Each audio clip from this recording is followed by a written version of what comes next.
Eto na mga kababayan, nagsalita na po si John Magno. Ang matagal na pong nananahimik na si John Magno ay nagsalita na patungkol po dyan sa kahihiyang ginagawa ng mga DDS sa the Netherlands. Sunod-sunod na po kasi yung kahihiyang ginagawa ng mga DDS dyan at inisa-isa po ni John Magno, no? So dito po, naglabas na siya ng saloobin dahil nga po hindi na maganda ang ginagawa ng mga DDS.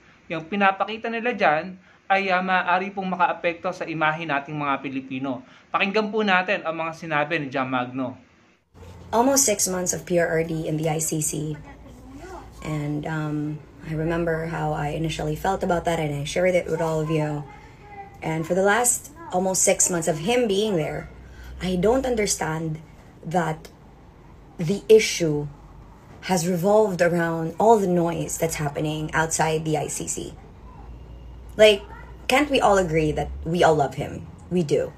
But what I don't understand is that we allow petty fights to become headlines because at first, the issue is, of course, we pray for him to come home. Given, yes. Pray for him to, face all of the things that he needs to face and come home safe and, and live out the rest of his life in Davao City. Agreed there. But what I don't understand is, like, the latest issue. Like, I thought at first that it was fake news. Honestly, it was so crazy. And plainly, STUPID. Na mismo ako ni Kaanag, ikog, seryoso? Naglalis mo humba diya dahig. Bishi na nga unsa mo diha, oy. Nga unsa na gyud mo diha.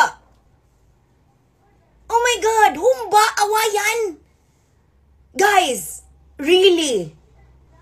The single bit of food nga wala gid dapat mag-away. Mas-stroke lang dapat sa katambok. Pero di gid dapat na awayan ng humba, and you guys are fighting about humba in the Netherlands. Oh my God. What could be more Bisaya than that? Seriously? Like, katong isa ka issue nga katong nag-away-away kuno ang mga factions kuno kung kinsa kuno nga babae ang gisuportahan, that was so crazy. Like, seriously? I thought ABS-CBN was closed. And you here come up with this crazy-ass teleserye type fights. And you want me to be associated to you. Mabuang ko ninyo! This is not mocking you. This is telling you the truth that if wa mo na badlong, you guys look crazy. Cray-cray. Cray-cray. It is so noble to support PRRD in the ICC. Praying for him, wishing him well, sending him love. That is good. Well and good. Showing the world that we stand by our former president, that we revere just that. But then making issues out of the women, crazy. Supporting which faction, crazy. And then now, you're gonna fight over humba? Ha? As in, di ko kasabot. Like, gabi namista man gid mi no, namista mi, kaong kog humba, lami kay ang humba, sa mama ni Elite dito sa Sitio Dignos. And then iulit ko niya, na hindi pang send nga mga, like, na may message pagod sa ko that used to message me. And then, ma'am, unsay kasulti ni mo ani nag-away na sila about sa humba, ko binulok. Kanang bitong, asa naman tong mag-ampo-ampo kay to wish for his health. Karon, we are, like, you are calling for the boycott of McDonald's because Vice Ganda made a joke about the ICC? And then now nga, si Hart na ang endorser, which is pretty normal because McDonald's really switches up their endorsers all the damn time. I defended PRRD because I honestly thought that there was something to fight for. And I still do. But you are making him so small by the things that you do. You are literally disrespecting him while he's still alive. You are disrespecting him while he's being detained at the ICC by embarrassing yourselves outside of the ICC. And you wonder why I don't want to be associated to you. Because ang kaning ing-ani nga binulok happened way before the Unity team even won. Kaning ing-ani nga thinking. Because it's clearly, babe, do you even hear yourselves? How embarrassing that is. Like, choosing which woman to support. Mabuang ko ninyong tanan. Giplastar magaling na sila tanan ni PRRD. Kamo rin yung nag-away-away. The fuck? embarrassing could that be? Like, para sa ako ba, can we stick to the updates from like Kitty?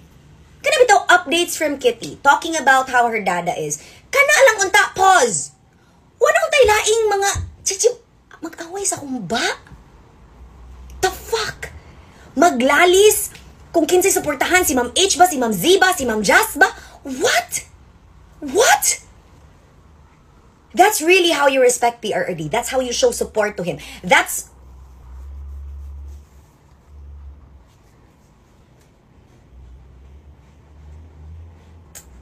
Guys, please. No? Kanang why nakabadlong ninyo because apparently maunilingaw para ninyo kay gimingaw mong PRRD, and I get it, and I get it.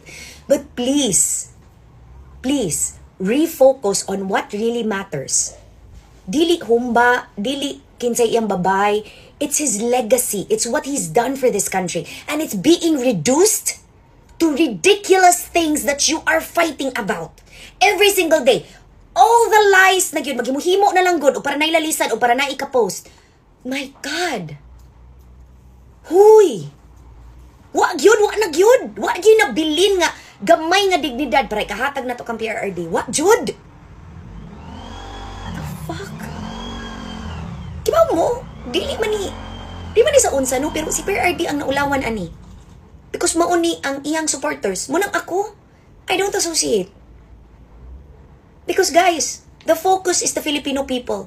The focus is us focusing on our lives and becoming better so that we are able to live the legacy that PRRD has given to us, the dignity he has given to us as people when he was president. And this is what that legacy is reduced to. Your fights, nga kamura ang kasabot. Oh yeah, you're gonna hate me for speaking up. I don't give a fuck. Nagbinulok mo diha, nagpakauwaw mo. Undangin na ninyo, panguli mo. May pa magtrabaho mo, og tarong. May pa magtinarong mo sa inyong mga kinabuhi. Dili nga mura mong mga chismosa nga nagutman sa gawa sa, oh my God, gabi na untak ikay kasosyal diha sa dahig. Di kasabot pa unta ko ba nga? Kanang bitong lami unta kaayo that, okay, you're outside, you're talking about the legacy, what he's done for you and your families, the stories, the testimonies of how life-changing his presidency was. Unya, mao na ni? Na maghimuhimo na lang ginuburag teleserye, malabot gid pati ang humba. God. Really? Asa to gipaitos to nga humba? Di ba? Like, di mo ganang tawgon mo bulok, pero mabinulok mo. Di ba? Matod pa di ba ni Harry Roque, take a stand. Why don't you come home, attorney? That's the stand you should be taking. Come home. Come home and face whatever it is that you need to face, because it's not political persecution. I'm sorry. Because even Attorney Sal Panela says that it isn't. Even I know what the cases were for, and it's not political persecution. It's holding you accountable for the things that you need to be facing. Because it's so hypocritical for you to say take a stand, but you're not really taking one. And all the other people, good, that's creating, please, if you love PRRD, ako lang ginapuno lang gid ko ba nga, oh my God, it was already crazy enough ba nga which woman to support. But even now, even humba, the pig died for its country, being served at a brunch for people who support PRRD. But this is crazy. Bisan ang baboy, di ganahan nga awayan siya. That's so crazy. Laliman ka na, pildi mo tanan diha sa dahig, sa mga taga-sityo dignos, nga dili awayan ay ilang humba. Just saying. Gusto lang na ako na igawas because murag kailangan mo i-real talk. Pag-inom ragod mong tubig, enjoy where you are, and please stop fighting about the stupid things and actually focus on supporting PRRD by actually using your brains and really repositioning it and remembering what it is that we want, which is him coming home in one piece and safe. Prayers ang nida, dili away sa humba ug uban pang utanon nga kamoy kasabot. Ayun mga kababayan, napakinggan po natin. Una po sa lahat, gusto ko pong sabihin na mga DDS po talaga ang nagpapapangit ng imahe ng mga Duterte. Akalain mo, nag-aaway-away dahil gustong suportahan yung isang babae ni dating Pangulong Duterte. Napaka-cheap po ng ganung uri ng awayan. And then, ito nga po yung pinaka-latest, no? Awayan nila dahil sa pagkain. Nakalimutan ko na yung pangalan ng pagkain, humba yata, no? Yung parang adobo daw yun. Ngayon ko halang nalaman yung pagkain na yun, meron palang ganyan. Kung hindi pa nag-away sila Harry Roque. Prior to that, si Alvin Turismo at saka si Harry Roque nag-aaway-away na eh. Yung grupo nila Maharlika, nila Harry Roque, kalaban sila Tio Moreno, sila Joey De Vibre, sila, sino pa ba yung isa, si Paolo yata yun. Nangyayari po ngayon sa mga DDS, pinapakita lang nila talaga na ibang klase yung ugali nila. Sila na mismo, no? Magkakasama, magkakakampi. Sila mismo nagsisiraan, nagkakalat ng kasinungalingan para masira ang isa't isa, nag-aaway-away at pinapakita pa sa publiko sa mundo, nagmumurahan. So talagang napakapangit po ng imaheng pinapakita nila. Mamaya makarating yan sa mga ICC judges, baka yan pa yung maging dahilan kung bakit lalong mapurnada ang interim release ni Duterte or lalong madiin si Duterte sa kanyang mga kaso. Kasi makikita ng mga ICC judges, ganito pala yung ugali ng mga supporter niya. Violente, puro profanity yung lumalabas sa bibig, nag-aaway-away. So, maaari nilang isipin na, eto ba ang natutunan nyo sa sinusuportahan nyo si Duterte? Hindi po ba, mga kababayan? So, sila po talaga ang nagpapapangit ng imahe nila at para sa akin, nagpapalala ng sitwasyon ni dating Pangulong Duterte. And tayong mga Pilipino, nadadamay pa po tuloy tayo dahil mga Pilipino tayo at mga Pilipino sila. So, ano na lang iisipin ng mga taga-ibang bansa. And then, ito pa yung mga pinagsasabi ni Tio Moreno patungkol kay Harry Roque at kay Maharlika Buljaquera. Sa pagkakatanda ko, pagkakaunawa ko, sinabi ni Tio Moreno, dun sa isang video na in-upload ko, no, bago itong video na to, pwede nyo panoorin. Sabi ni Tio Moreno, meron daw hawak si Maharlika na kinatatakutan ni Harry Roque. If I'm not mistaken, sa pagkakaalala ko, sabi niya, hawak ni Maharlika ang buhay ni Harry Roque. Na parang kapag isinuwalat ni Maharlika yung hawak niya, magiging national scandal to, no? So ano kayang ibig sabihin nun? And then may binanggit pa si Tio Moreno na meron daw nagmukbang ng chocolate na may Mary Jane doon sa The Netherlands. Mga DDS lang naman na doon. So sinong pinapatungkulan niya, no? So pinagmumura niya si Harry Roque at kung ano-ano sinuwalat. Mapapanood niyo yan sa video bago itong video na ito na in-upload ko, no?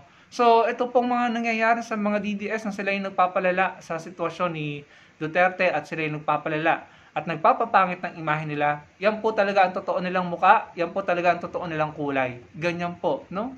Sabi nga, kung ano yung sinusuportahan mo, ganun ka din. Alam naman po natin kung gaano ka bastos si dating Pangulong Duterte. Palamura, violente sa salita at sa gawa, no?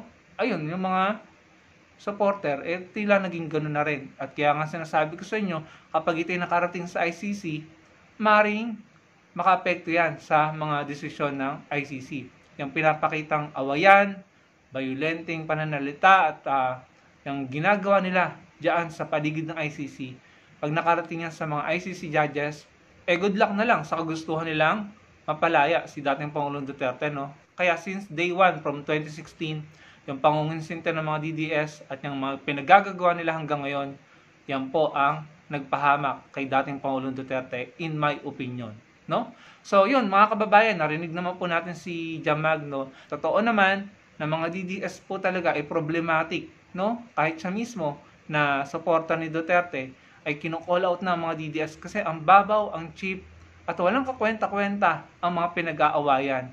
Sa ibang bansa pa nag-aaway. Kayo po mga kababayan, ano pong masasabi nyo sa ibinahagi ko sa inyo ngayon? Ilagay nyo lang sa comment section below. Pakilike po ng video natin at magkita-kita po tayo sa susunod kong video. Salamat po.